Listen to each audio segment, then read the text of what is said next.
오늘도 우리 주님을 찬양하며 살아가는 귀한 우리 성도님들 되시길 바랍니다. 네, 오늘 말씀을 우리가 한번 살펴보는데요. 말씀의 제목을 하나님을 막아서는 자 이렇게 이제 잡았습니다. 이 말씀은 이제 30절, 오늘 보면 30절에서 힌트를 얻어서 이제 세운 그런 이제 정한 제목입니다. 30절 잠깐 제가 읽으면요. 이 땅을 위하여 성을 쌓으며 성 무너진 데를 막아서서 나로 하여금 멸하지 못하게 할 사람을 내가 그 가운데에서 찾다가 찾지 못하였으므로 라는 말씀에서 하나님을 막아서는 자, 그러니까 하나님 막아서는 자를 찾으셨는데 찾지 못해서 결국엔 이 성읍 예루살렘을 말하죠. 본문 안에서는 예루살렘 위에 분노를 쏟아부으셨다라는 이제 뜻입니다. 근데 이제 우리가 일반적으로 하나님을 막아서는 자는 이제 구약 성경에 하나님의 뜻을 막아서는 자, 이거는 이제 사탄, 그러니까 하나님의 뜻을 회방하는, 막는 행위 혹은 그런 사람을 사탄이라고 이제 우리가 부릅니다. 신약 성경에서도 예수께서 베드로에게 중요한 순간에 그런 말씀하셨잖아요. 너는 나로 하여금 넘어지게 하는 자다. 사탄아, 내 뒤로 물러가라. 이런 말씀을 했을 때 우리가 생각하는 것처럼 귀신의 왕 사탄이라기보다는 하나님의 일을 회방하는 자, 하나님의 일을 막는 자, 하나님 앞길을 막는 것, 이게 이제 사탄의 역할입니다. 오늘날에는 이제 사탄 그러면 지금이 아직도 8월달이죠. 그러니까 여러분 어떻게 좀 날이 더우신데 시원해지셔야 될 텐데, 시원해지려면 옛날에 TV를 보다 보면 납량특, 발음도 참 어렵게 만들어놨어요. 한자어라 가지고요. 남량이 아니고 원래는 납량특집 이렇게 읽어야 돼요. 근데 이제 발음이 잘 안 돼서 그냥 남량 이렇게 이제 발음을 하는데, 어쨌든 이 TV를 보면은 뭐가 나타나요? 구신이 나타나요. 이 얼마나 이 귀신, 구신이 얼마나 무서운지. 어지간해서도 안 죽어요. 그래서 이 귀신의 왕, 사탄, 이렇게 이제 우리가 어떤 인격체, 어떤 그런 이제 그걸 주어가지고 말하는 그런 사탄도 있지만, 하나님의 뜻을 막아서는 행위 혹은 하나님의 뜻을 막는 자, 이게 이제 원래 구약에서 나타나는 사탄의 이제 의미입니다. 오늘 우리가 이제 에스겔 구약을 읽고 있단 말이에요. 그러니까 하나님을 가로막는 자, 하나님의 뜻을 막는 자, 이게 사실 좋은 의미가 아니에요. 우리가 이제 주기도문, 마태복음 6장에도 나와 있는 그 주기도문 읽을 때, 또 혹은 암송할 때, 하나님의 뜻이 하늘에서 이루어진 것처럼 이 땅에서도 이루어지도록 하는 것, 그게 이제 굉장히 중요한 우리들의 역할입니다. 그래서 하나님의 높은 뜻을 이 땅에 하나님이 마음껏 펼치실 수 있도록 우리가 이제 회방이 되면 안 되죠. 잘 도구가 되어야 될 것입니다. 그런 의미에서 하나님의 뜻이 잘 구현되도록 해야 되는데, 오늘 사실 성경의 핵심 포인트는 30절은 하나님의 뜻을 알고도 하나님의 뜻을 가로막아야 된다가 되는 거예요. 사실은 하나님의 진노의 뜻, 하나님의 분노의 뜻, 하나님의 심판의 뜻을 누구보다도 잘 알지만 그 하나님의 역사하심을 양팔 벌려서 막을 수 있는 사람, 그 사람을 찾고 계신다 하는 겁니다. 우리말에도 보면 어떤 시인이 그런 시를 썼어요. 나를 들여 밟고 가시옵소서. 요즘 젊은이들은 이게 무슨 뜻인지 몰라서 밟고 가라는 거구나, 잘근잘근 밟고 가라는 뜻인가 보구나 하고 밟고 갈 수도 있었는데, 원래 그 말 뜻은 뭐예요? 밟지 말아라, 그 얘기예요. 나를 잊지 말아라, 나를 떠나지 마라, 그런 얘기란 말이에요. 그런 것처럼 하나님이 오늘 특별히 하나님의 뜻을 에스겔을 통하여서 누누이 언제까지? 1장에서 21장까지, 오늘은 22장인 거니까요. 21장까지 누누이 말씀하시고는 이 하나님의 심판이 예루살렘에 임하게 되는 이유가 뭐냐? 하나님이 사람을 못 찾아서 그렇다고 얘기해요. 어떤 사람? 하나님을 감히 가로막는 사람을 못 만났기 때문에 하나님이 분노하시고 진노하시는데 누구도 안 막아서더라 그 얘기예요. 그러니까 막아서는 사람이 있어야 되는데 이게 뭔 뜻이에요? 하나님의 뜻을 대적하는 게 아니에요. 하나님의 뜻이 심판인 건 알고 있어요. 분노이신 건 알고 있지만 그래도 하나님하고 두 팔을 벌려서 그 하나님을 막아설 사람을 찾고 계시는 거예요. 자, 그럼 도대체 이 예루살렘이 어떤 상황이었기 때문에 하나님이 이렇게 진노하실까요? 1장에서 21장까지 누누이 강조됐지만 오늘은 또 오늘 본문의 표현대로 잠시 살펴보겠습니다. 자, 17절에서 21절까지 나와 있는 말씀 보시면 찌꺼기라고 하는 단어가 나옵니다. 이 찌꺼기가 어떤 찌꺼기였느냐? 풀부물 속에 들어있었던 찌꺼기였다라고 하는 거예요. 은을 정제해내려고, 은을 재련해내려고 온갖 광석들을 다 집어넣었어요. 놋도 집어넣고 주석도 집어넣고 쇠나 나비나 다 집어넣는데 최종적으로 기대하기는 은을 정제하기 위함이에요. 그러니까 아마도 이 수많은 광석들 속에 은 같은 것들이 있었던 것 같아요. 결국 이 광석들은 우리들 자신이에요. 모든 그 시대에 살아갔던 하나님의 백성들을 말해요. 뭐 고관일 수도 있고 밑에 있는 사람일 수도 있고 부자일 수도 있고 가난한 사람일 수도 있고 건강한 사람일 수도 있고 약한 사람일 수도 있을 거예요. 그가 왕족이거나 혹은 귀족이거나 양반일 수도 있고 평민이거나 상민이거나 노예일 수도 있는 거예요. 뭐 빈부 고하 뭐 누구를 막론하고 하나님이 이들을 풀부물 속에 집어넣으셔서 기대하는 바는 은으로 정죄하시겠다는 거예요. 하나님은 이스라엘 백성들을 그 애굽에서 구원하셔서 이제 광야에서 가나안 땅으로 인도하셨습니다. 하나님이 오랜 세월 동안 이스라엘 히브리 민족과 함께 동행하시면서 기대하셨던 것은 하나님이 이들이 정말 은과 같이 고대 사회에 있어서는 은이 제일 비싼 거였어요. 오늘 우리들은 금이지만 고대 사회에서는 은을 추출해내는 게 훨씬 더 어려웠대요. 그래서 은이 제일 고귀한 광석, 물질로 여겨진 거예요. 그래서 이스라엘 백성들을 기본적으로 은으로 정죄하기를 원하신 거예요. 우리가 다른 성경 표현을 빌리면 하나님이 우리를 연단해서 무엇으로 되기를 원하세요? 정금같이 되기를 원하신다. 그 얘기예요. 우리를 연단하시는 이유, 시험 가운데 두시는 이유, 광야 40년 동안 기대하시는 것은 다름 아니라 우리로 하여금 수많은 연단을 통해서 정금같이 되어서 나기를 원하시는데 결과물이 뭐예요? 풀분물을 많이 했어요.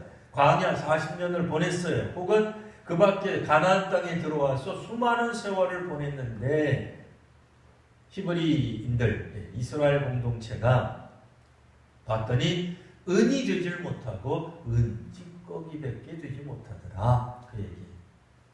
찌꺼기가 됐으니 어떻게 해요? 사실 은을 재련하고 은을 정제하고 은을 추출해내고 싶었는데 사실 은이 되기를 원했는데 가장 고귀한 광물이 되기를 원했는데 형편없는 찌꺼기가 됐다. 그 얘기예요. 신약의 표현을 빌리면 우리를 그릇으로 묘사한 성경이 있어요. 뭐 금으로 만든 그릇도 있고 은으로 만든 그릇도 있고 심지어는 질그릇조차도 있어요. 우리가 어떤 그릇이든지 빈부, 고하, 남녀, 노소를 막론하고 제일 중요한 이미지가 뭐예요? 우리가 무엇이든 그릇의 재료가 무엇이든 가장 중요한 것은 주인이 쓰시기에 합당하냐? 그게 중요한 거예요. 신약 성경에 있어서 그릇의 비유에 있어서 제일 중요한 게 그거예요. 혹시 여러분들 시집 오시면서 장만했던 그릇 있습니까?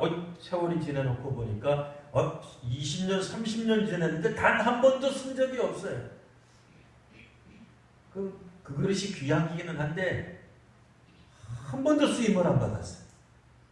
여러분 혹시 이사 가실 때 옷장을 들여다봐 옷을 막 정리를 하는데 이 태그도 안 된 옷이 나왔다. 야, 이걸 횡재한 거예요. 그동안에 묵혀둔 거예요. 묵혀둔 거죠. 쓸모가 전혀 없었던 거죠. 뭐 비싸던 싸던 내가 떠리로 샀던 1+1으로 샀던 친구가 외국 갔다 와서 나한테 선물을 했던 뭐가 됐든지 간에 한 번도 안 입었다. 그 문제 있는 거죠. 우리가 예수를 믿는데 교회를 다니는데 하나님이 우리를 한 번도 안 쓰신다. 그거 심각한 거 아니에요? 주인이 쓰시기에 합당하지 않은 거예요. 그러니까 내가 헌신했다 안 했다 그 얘기는 뭐 또 다른 관점이니까 우리의 관점에서 일단 빼고 하나님이 나를 안 쓰시는 거예요. 하나님이 나를 교회를 위해 하나님 나라를 위해 힘있게 뜨겁게 열정적으로 한 번도 사용을 안 하시더라. 이건 심각한 거죠. 뭐가 문제가 있는 거죠. 구역장으로도 안 쓰시고 구역장으로 분명히 세우셨는데 힘있는 구역장으로 안 쓰세요. 이름만 구역장. 그럼 심각하잖아요. 선교사로, 목회자로, 혹은 예언자로, 항존직으로 뽑아는 놓으셨는데, 그거 뽑는 건 우리가 뽑는 거잖아요. 뽑아는 놨는데, 하나님이 그 직분에 맞게 한 번도 제대로 사용 안 하셨어요. 곤란한 거죠. 그리스도인이 됐는데, 세례를 받았는데, 선교사가 되겠다고, 항존직이 되겠다고, 다시 한번 우리가 안수까지 받았는데, 하나님 쓰시는 사람이 안 됐다. 그럼 그게 뭐예요? 오늘 성경 표현으로 말하면, 은혜 찌꺼기 같은 존재가 된 거죠. 하나님이 온통 예루살렘이라고 하는, 혹은 광야라고 하는, 혹은 이스라엘 공동체라고 하는 곳에 하나님이 몽땅 다 모아두신 거예요. 그러니까 우리 인생으로 말하면, 대한민국 안에서도 한국교회, 혹은 이 교회 안에 여러분들을 모아놓고 우리들을 모아놓고 하나님이 계속 풀무질을 하신 거예요. 환난도 당하고 핍박도 당하고 시험도 당하고 했는데 우리가 결국 뭐로 남아야 돼요? 은으로 남아야 되지 않아요? 그러니까 다른 성경 표현을 빌리면 정금이 되어야 될 거 아니에요? 다른 성경 표현을 빌리면 우리가 금, 은, 그릇은 아닐지어도 하나님이 즐겨 쓰시기에 합당한 질그릇은 되어야 될 거 아니에요? 근데 하나님 우리를 안 쓰신다. 이 문제가 있는 거죠. 그게 찌꺼기라는 거예요. 왜 하나님이 찌꺼기라고 하는 표현을 하시겠어요? 광야 때만 우리가 이제 잠깐 설명하면 광야 생활을 하면서부터 히브리 백성들은 사실은 뭐 출애굽한 다음부터도 하나님의 구름 기둥과 불 기둥이 있었어요. 출애굽하는 그때부터 뒤쫓아오는 애국군들을 막으시는 게 하나님의 임재였잖아요. 그러니까 하나님의 임재 가운데 구름 기둥과 불 기둥, 구름과 불이 한꺼번에 섞여 있는 기둥이 히브리 백성들 뒤에 때로는 앞에 있었어요. 홍해를 건너고 난 다음부터는 이스라엘 사람들이 배고픔을 호소했을 때 하나님이 만나와 메추라기를 공급해 주셨어요. 근데 그때 시험이 있었단 말이에요. 그때 연단이 있었어요. 풀무질이 있었어요. 어떤 풀무질에 일종의 시험을 봤는데 사실 성경 보면 똑같은 시험을 봐요. 다른 문제를 잘 안 내세요. 하나님 똑같은 문제를 내는 거예요. 뭐 대표적으로 먹는 문제. 나오면서부터 먹는 문제에 이스라엘 사람들은 봉착합니다. 심각한 거죠. 근데 광야 40년 동안에 매일같이 겪는 문제가 뭐예요? 오늘은 뭘 먹을까? 주님이 그때마다 안식일을 제외한 나머지 모든 날들에 하나님이 히브리 백성들의 도시락을 채워주신 거예요. 식탁을 마련해 주신 거예요. 혹시라도 오늘 아침도 안 드시고 못 드시고 오신 분들 계세요? 다음 주부터는 여러분 꼭 도시락을 지참해 오세요. 이 도시락은 빈 도시락을 가지고 오셔야 돼요. 빈 도시락을 가지고 오시는데 그때부터 다음 주부터 40년 동안 여러분들이 주일에 예배를 드리고 여전도의 봉사도 없이 예배를 드리고 저 4층 가서 빈 도시락을 쫙 열었더니 밥이 있는 거야. 세상에. 또 이상하게 생각하시면 안 돼요. 비유예요, 비유. 도시락이 있는 거예요. 밥을 살짝 들춰보니까 그 밑에 내가 좋아하는 계란 후라이가 밑에 싹 깔려있어요. 밑에 깔려있는 아시죠? 위에 있으면 다른 사람이 뺏어 먹기 때문에 밑에 깔려있는 거예요. 근데 이게 40년 동안 일어난다고 생각해 보세요. 틀림없이 나는 빈 도시락을 갖고 왔어요. 비어있는 도시락을 가지고 그냥 덜렁덜렁 하면서 가지고 왔는데 예배 마치자마자 가득 차 있는 거예요. 반찬이 가득 차 있어요. 그런데도 이스라엘 사람들이 무슨 시험에 날마다 넘어져요? 오늘은 뭘 먹어야 되나? 처음에는 0점이 맞아요. 0점 될 수밖에 없어요. 애굽에 나오면서 오늘은 내일은 무엇을 먹을까 걱정하지 않을 수 없어요. 이스라엘 사람들이요. 그러니까 0점으로 시작하는 거예요. 그러니까 애굽을 나오자마자 모세를 향해서 불평하고 모세를 죽이려고 해요. 차라리 애굽에 있지 왜 우리를 끌고 왔느냐. 네? 이러려면 신앙생활 하게 하지 말지 왜 우리를 신앙의 한복판으로 끌고 왔느냐. 그렇게 불평하는 게 맞아요. 맞을 수밖에 없어요. 왜요? 그들은 0점에서 출발. 난생 초본 시험이에요. 그러니까 0점 받는 거예요. 차라리 노예로 있다 할지라도 성경이 그렇게 나와 있어요. 화덕 옆에 그들이 고기가 있었고 마늘도 있었다 그래요. 차라리 노예 때는 먹을 거는 주가 하면서 일을 시켰는데 모세는 뭐 하나님 섬기자 그러면서 먹을 걸 안 주는 거예요. 승질나지 승질 안 내. 그러니까 0점부터 시작하는 거예요. 근데 가나안 땅 들어가면서부터는 매일같이 음식을 주셨어요. 40년 동안. 근데 이스라엘 사람들이 놀랍게도 매일같이 무엇을 먹을까에 대해 실패합니다. 40년 동안 하나님이 물을 공급하시는데 성경에 보면 사람들은 물 안 준다고 하나님과 모세에 대해서 원망합니다. 심지어는 모세를 돌을 쳐서 죽이려고까지 하게 돼요. 근데 그 시험이 한두 번 본 시험이냐 이거예요. 매번 본 시험이잖아요. 놀라운 것도 아니에요. 매번 보는 거예요. 똑같은 문제를 그 다음 주에도 또 내는 거예요. 그런데도 틀려요. 매번 틀리는 게 기적이죠. 놀랍지 않으세요? 똑같은 시험을 40년 동안 치르는데 통과한 사람이 극히 드물다. 그게 기적 아니에요.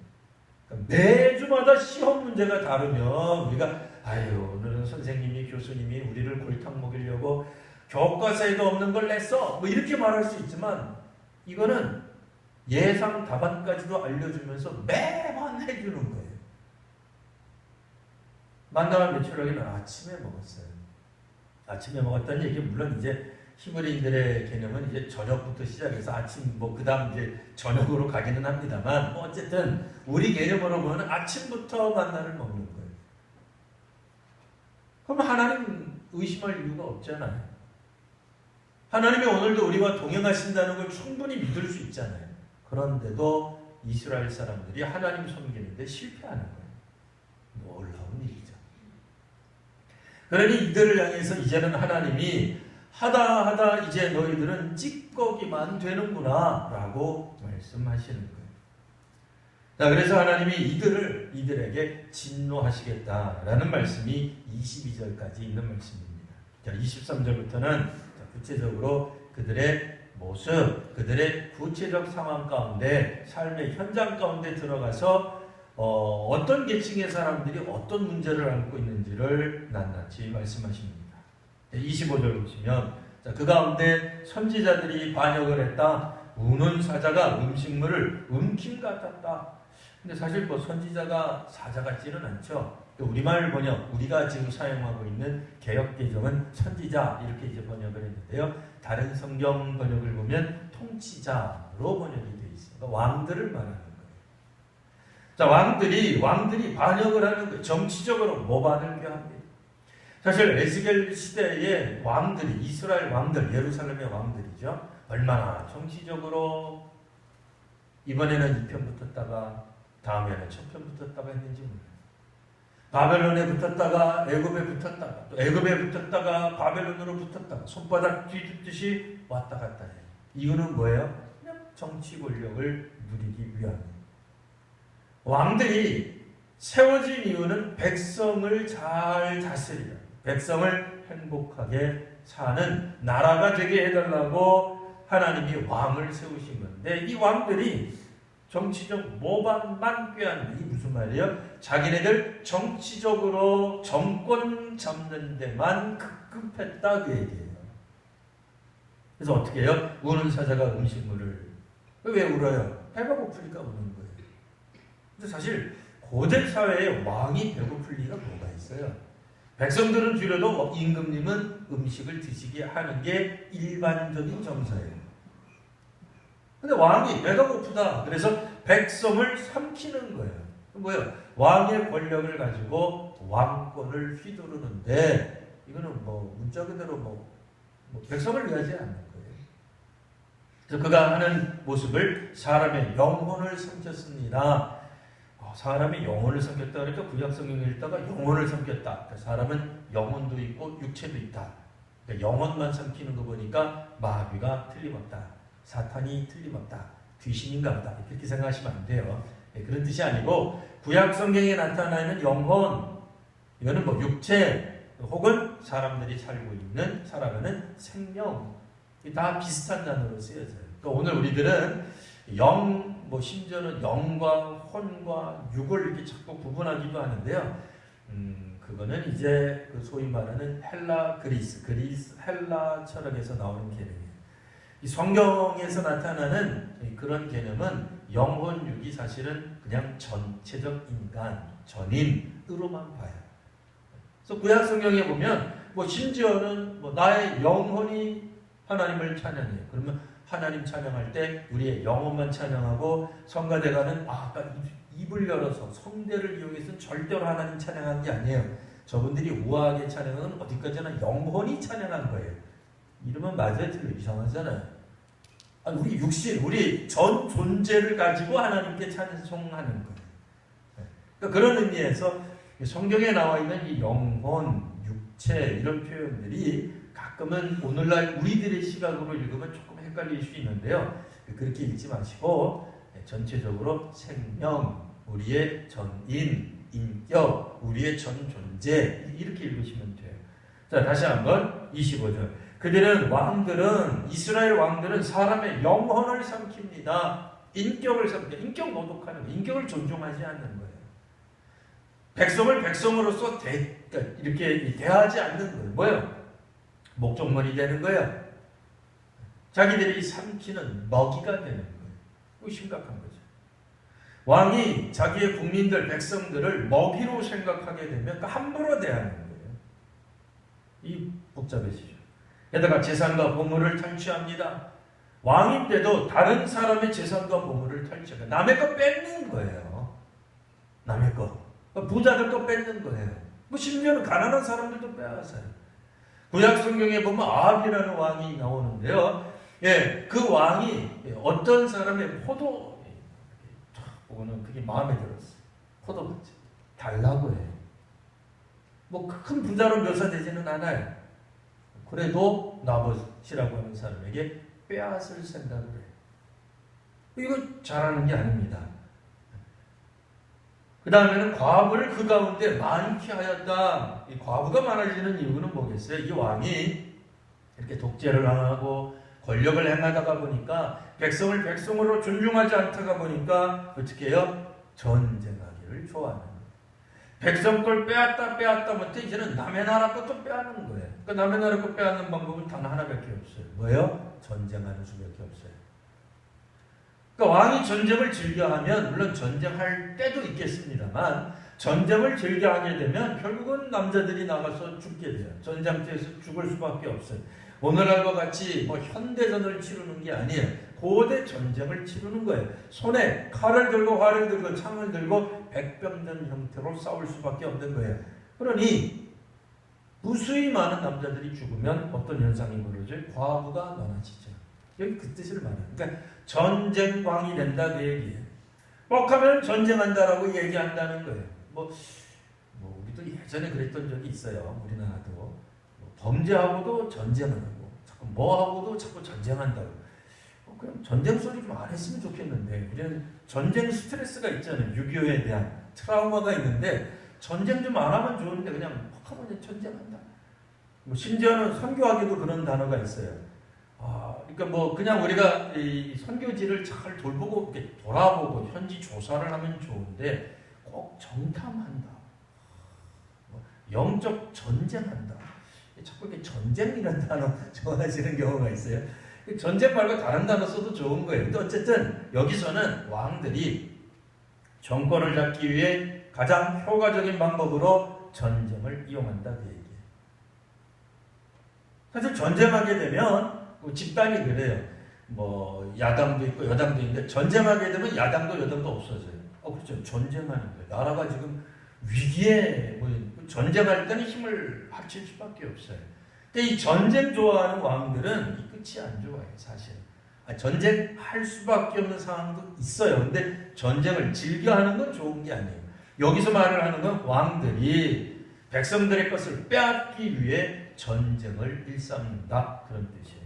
26절. 자, 제사장들은 하나님의 율법을 범합니다. 그러면 제사장만 범하겠어요? 결국은 백성들도 범하게 돼 있어요.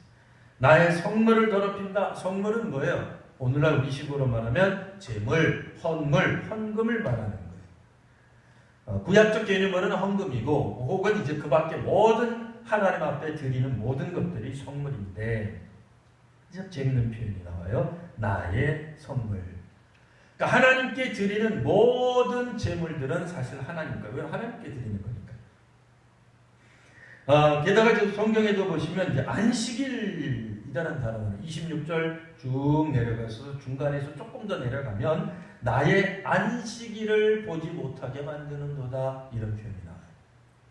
안식일은 우리가 지키는 건데 여기서도 하나님의 안식일이라고 하는 표현이 나오고 있습니다. 자, 선물도 하나님께 드리는 거고 안식일도 구체적으로는 하나님께 우리가 드리는 거예요. 우리가 지키는 거예요. 근데 성경에는 좀 독특한 표현이죠. 하나님의 선물, 하나님의 안식일. 이게 무슨 표현이에요? 제사장이 옳고 그른 것을 가르쳐줘야 돼요. 부정하고 그리고 거룩한 것이 무엇인지 알려줘야 돼요. 사람들이 구별할 수 있도록 만들어줘야 되는데 백성들이 타락하기 시작하니까 제사장이 아무 말 하지 않는 거예요. 백성들이 싫어해요. 왜요? 전쟁 좋아하는 그러니까 왕 밑에서는 폭력이 난무하게 돼요. 이 전쟁은 내부적으로도 마찬가지예요. 22장 앞부분에 보시면 우리가 22장을 읽고 있는데요. 22장 앞부분에 보면 예루살렘이 피를 흘리는 성읍이 되어버려요.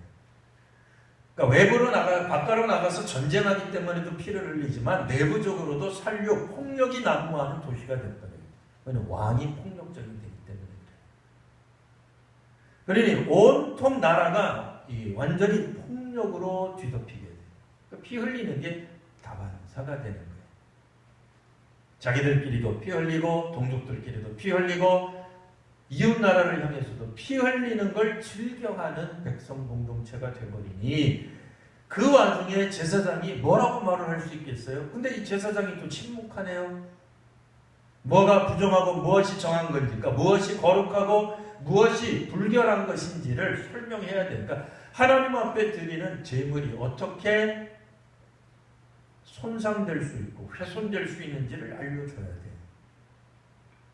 사람들이 하나님 앞에 가지고 오는 제물인 거예요. 제물은 헌금은 하나님께 드리는 거예요.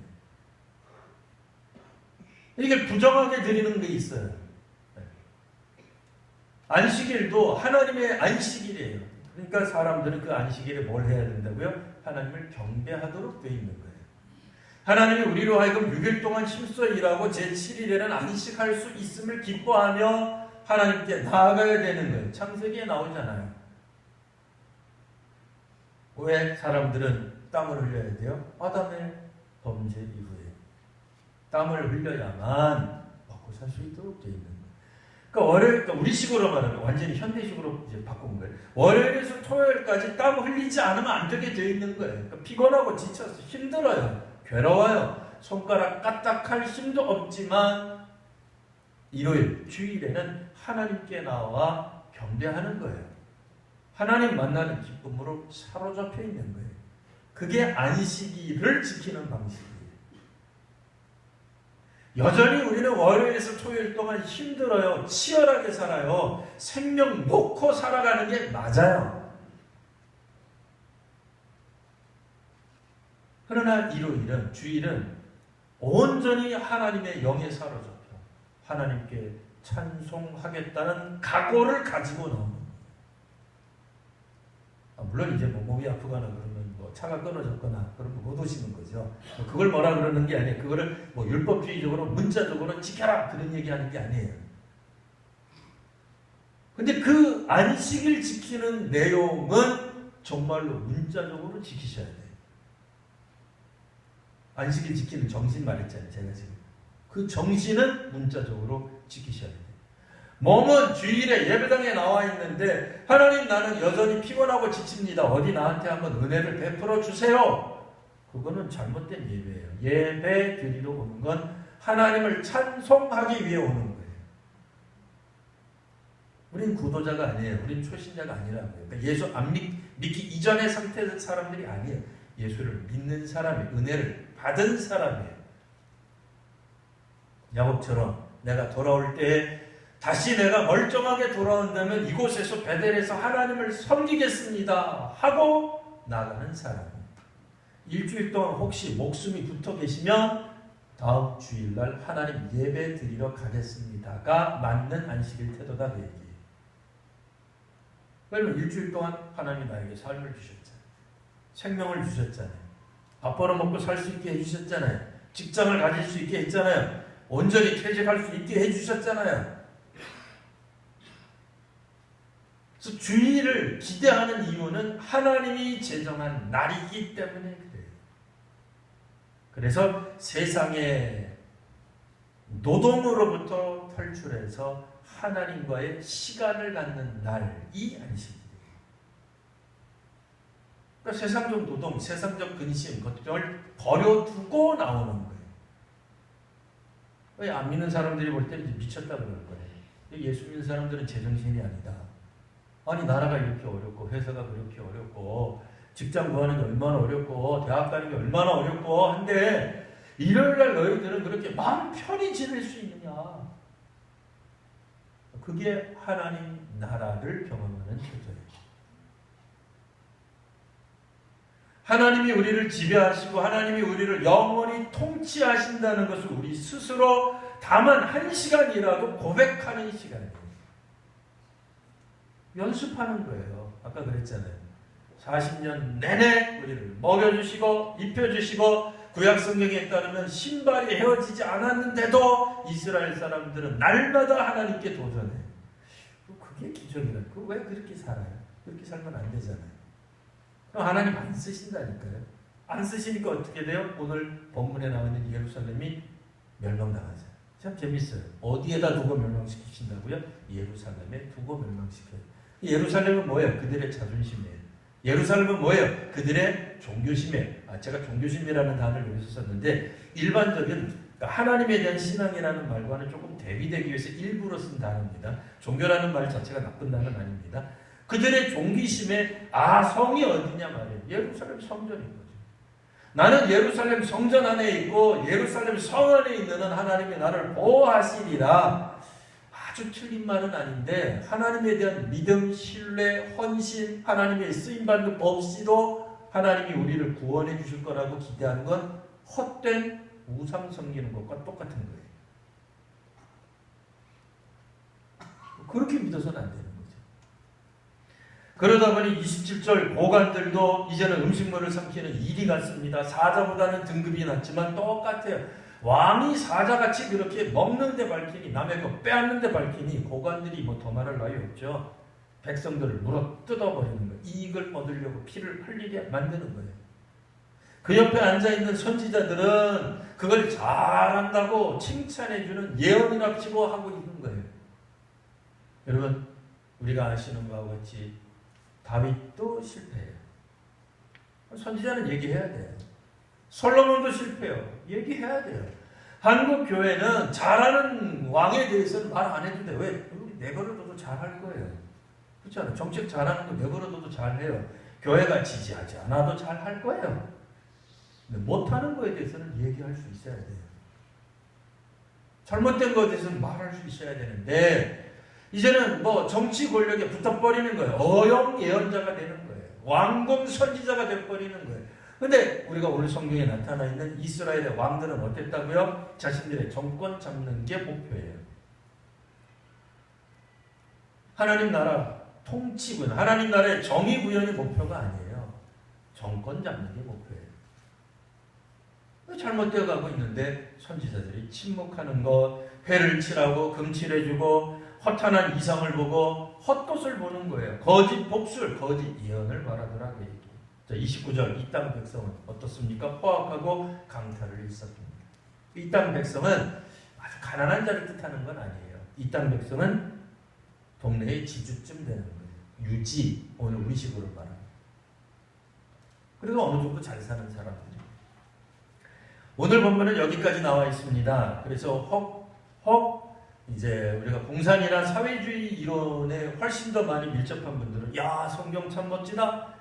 왕들, 고관들, 부자들을 이렇게 하나님이 비난하시는구나. 이들만 무너지면 그런 뜻 아닙니다. 그런 뜻이 아니고 오늘 성경에서는 총체적으로 이 나라가 부패했다 그 얘기를 하는 거예요. 조금, 그러니까 최고의 권한을 가진 사람, 권력을 가진 사람은 그 밑에 있는 다 미치죠. 왕은 더 이상의 위계가 없잖아요. 모든 사람이 다 미치잖아요. 그러니까 왕은 모든 아랫사람들을 대상으로 빼앗아는 거예요.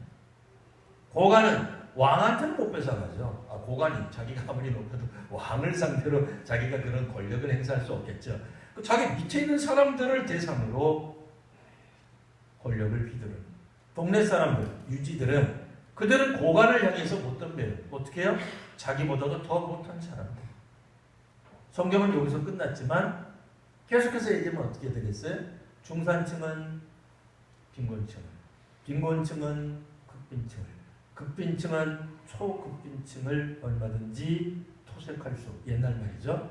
자신의 지위를 가지고 얼마든지 착취할 수 있다. 그 얘기예요. 가난하면 자기가 그걸 경험했으면 자기보다 훨씬 더 가난하거나 한 사람들을 돌볼 수 있어야 되는데 이미 이 도시는 그 기능을 상실했어요. 자기보다 못한 사람을 언제나 깔보는 건데 세계가 그렇잖아요. 세계가. 잘 사는 사람들 밑에 들어가서 사는 제3세계 사람 얼마나 깔봅니까? 그래도 잘 모르시겠다 그러신 분들은 또 이 나라를 말하면은 이게 유튜브에 올라가기 때문에 그 나라에서 저를 뭐라고 할지 모르겠는데 제 경험을 얘기를 할게요. 그래서 제 개인적 경험. 제가 예전에 호주에서 뉴질랜드로 가는 비행기를 탔는데 비행기표가 한 자리인데 두 사람이 부킹이 됐어요. 그분이 그러더라고요. 저를 우아래로 보더니 네가 비켜줘라 그러더라고요. 내가 왜 비키냐? 나는 영어를 잘 못한다. 그래서 이제 버틴 적이 있는데 아시아 사람들 되게 무시해요. 호주 사람들이. 네? 우리가 생각하면 1세기에 사는 사람들은 인종차별 안 하리라. 글쎄요. 그렇지 않은 것 같아요. 뭐 특별히 호주만 얘기해서 미안하니까 전 세계 다 얘기해야 되겠죠. 예, 어느 나라 가든지 인종차별이 있어요. 자기네들도 과거의 삶을 돌이켜보면 어려웠던 삶, 힘들었던 삶, 자기도 노예로 추방당했던 삶, 어느 나라의 그 원조가 그렇다는 거예요. 그런 삶을 살았는데 자기들보다도 훨씬 더 못한 사람들을 보면 이해하고 용납하고 하지 않아요. 사람이 갖고 있는 본성은 자기보다도 보다 약하고 못난 사람들을 짓누르고 빼앗고 억압하도록 되어 있어요. 우리가 생각할 때는 가난한 사람, 억눌린 사람들은 다 모든 사람들이 평등한 삶을 원할 것 같죠. 그런 측면도 아주 없는 건 아니에요. 근데 안타깝게도 우리는 비교를 해요. 비교해서 우리보다 못한 사람이다. 가지지 못한 사람이다. 무식하다. 무지하다. 모자란다.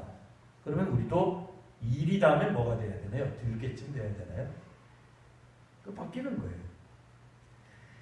예루살렘이라고 하는 이 이스라엘 사회가 왕으로부터 시작해서 이 말은 유지에까지만 이제 이렇게 부패했다는 얘기가 아니라 전체적으로 부패했다는 거예요.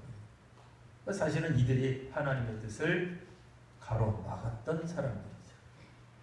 근데 오늘 마지막 30절 하나님은 이들 때문에 심판을 당연하시는 게 아니고 30절에 있는 일 때문에 심판을 당연하시겠다고 말씀하십니다. 30절 우리 다 같이 한번 읽어보겠습니다. 시작. 이 땅을 위하여 성을 쌓으며 성 무너진 데를 막아서서 나로 하여금 멸하지 못하게 할 사람을 내가 그 가운데서 찾다가 찾지 못하였으므로. 아멘. 모세를 향해서 반대하는 패역한 백성들이 있었어요. 하나님의 율법을 어기고 우상을 만들고 하나님의 이 은혜에 대해서 적극적으로 도전하던 히브리 백성들이 있었어요. 하나님이 참다가 그 백성들을 몽땅 다 멸절하시기로 작정하세요. 그때 모세가 하나님 앞에 나아가 하나님을 가로막습니다. 하나님, 그러시려면 차라리 생명책에서 내 이름부터 지워주십시오. 모세가 하나님 뜻 모르는 게 아니에요. 하나님 뜻 명확하게 알았어요. 근데 하나님의 뜻을 저지하고 나옵니다.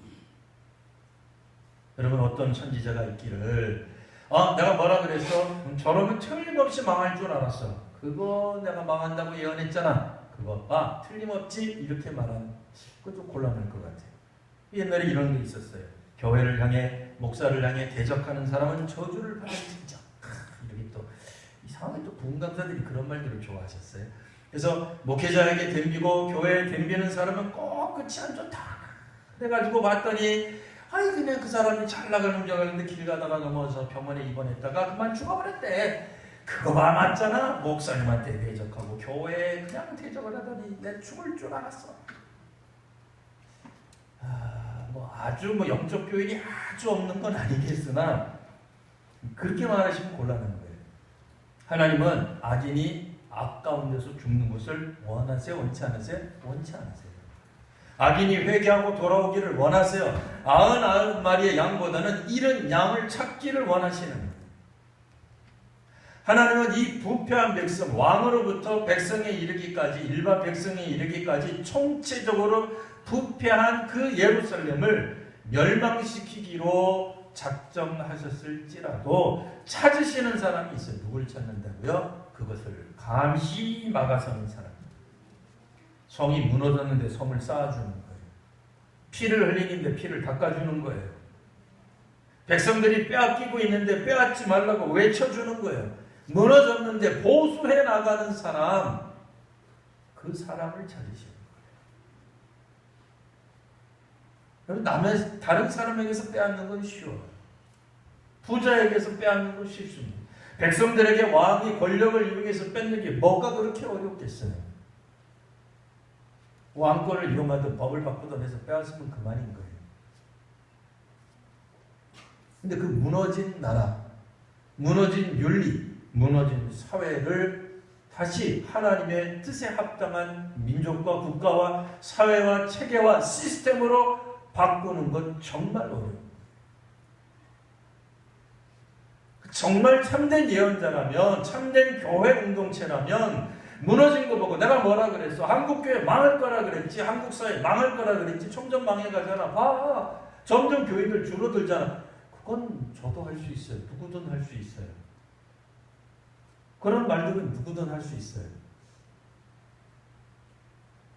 그런 사람을 찾는 게 원하시는 게 아니에요. 지금은 오늘 본문 그런 기능을 하는 연자도 없는 건 아니다. 오늘 본문에서는 그렇게 무너져 내리고 절망적이고 희망이 아무것도 없는 민족과 공동체와 결의를 붙들고 하나님 앞에서 씨름하고 멸망시키지 말아주십시오. 멸절시키지 말아주십시오. 저들이 잘못하고 있는데 그들의 죄를 그들에게 붓지 말아주십시오라고 적극적으로 막는 사람, 신앙 공동체가 필요하다는 얘기예요. 그래서 우리가 이 시대, 이 민족, 이 국가를 위해서 기도해야 됩니다. 특별히 우리를 악하게 대하는 사람, 우리를 대적하는 사람, 그들을 위해서 기도해야 됩니다. 그들이 망해야 된다. 망해야죠. 왜? 악한 짓을 그냥 곧잘 하니까, 옛날부터 해왔으니까 망해야 되는 게, 우리가 망하라고 하지 않아도 그들은 망할 거예요. 하나님의 저주와 심판이 임할 거예요. 근데 우리가 해야 되는 기능이 뭐예요? 오늘 성경에 보시면 약간은 미친 것처럼 하나님 저들을 심판하지 말아주십시오. 막아서라는 거예요. 막는 사람이 없어서 하나님이 지금 심판하시겠다는, 그러니까 망할 사람들 때문에 망하게 하겠다는 게 아니라 그 망함을 막아서는 사람이 없기 때문에 내가 심판하겠다. 마치 아브라함이 소돔을 위해서 간구한 것처럼 간구해야 되는 사람이 있어야 되는 겁니다. 여러분, 우리 주위가, 우리 주변이, 우리의 역사가 종말을 향해 가는 걸 모르는 사람은 아무도 없으실 겁니다. 종말을 향해 가고 있지만 그 하나님의 종말을 끝까지 저지하고 온몸으로 막는 거예요. 그게 사실은 교회예요. 망해가는 세상을 바라보고 손가락질하고 저주하고 그거는 누구나 하기 쉬워요. 교회를 핍박하는 사람들, 에이 그냥 망해버려라. 너희들 반선교적으로 선교를 막는 너희들 하나님의 저주가 임할진저. 그거는 쉬워요. 그거 못할 사람이 어디 있어요? 그게 아니고 우리를 핍박하고 때리고 죽이는 사람들을 위해 주님, 저들을 용서하여 주옵소서. 저들은 자기들이 하는 일이 무엇인지 알지 못합니다. 말할 수 있는 의인을 찾고 계십니다. 사회를 변혁시켜야 됩니다. 그거는 우리 스스로 일종의 청계천처럼 맑은 물이 흐르는 물이 되어야 됩니다. 청계천이 흘러 나중에 한강, 물론 한강이 뭐 청계천만 들어가는 거 아닙니다만 한강이 오염됐다 그러면 작지만 맑은 물을 계속 보냄으로 그 물줄기를 변화시켜야 됩니다. 물론 제가 이 설교를 했다고 해서 하나님의 원대하신 뜻, 하나님의 영원하신 뜻을 사람이 언제든지 바꿀 수 있다, 그런 얘기를 하는 건 아니에요. 하나님이 지금 이 말씀을 하시는 이유는 뭐예요? 이런 사람, 이런 공동체를 원하신다는 거예요. 멸망이 하나님의 뜻이 아니라 회개가 하나님의 뜻이라고 말씀해 주는 거예요. 마치 지려 밟고 가시옵소서라고 우리 한국말에는 있는 것처럼, 밟고 가라는 얘기가 아니죠. 밟지 말아라는 얘기잖아요. 그런 것처럼 에스겔을 통해서 하나님이 1장에서 21장까지 멸망한다, 내가 저들에게 심판을 머금겠다, 이런 망할 것들 계속 누누이 말했지만 하나님의 멸망 선포 뒤에 숨겨져 있는 복선이 있다고 얘기해요. 행간에 다른 의미가 있다고 얘기해요. 그 의미가 뭐예요? 회개하기를 원한다. 그 역할을 누가 해줘요? 누가? 에스겔이. 누가? 왕이. 지도자들이 그 일을 해줘야 돼요. 깨닫는 사람, 먼저 깨달은 사람들이 실천하는 삶이 있어야 될 겁니다. 오늘 한국교회가 사실 열악한 가운데 있죠. 한국교회의 문제 중에 정말 우리가 부끄러운 일도 많습니다. 그래서 교회를 떠나는 일도 많지만 그럴 때일수록 더더욱 우리 각자의 삶의 형편에 따라 더더욱 하나님께 헌신하며 나아가는 우리 귀한 성도님들, 우리 모두가 되시기를 바랍니다. 네, 기도하겠습니다.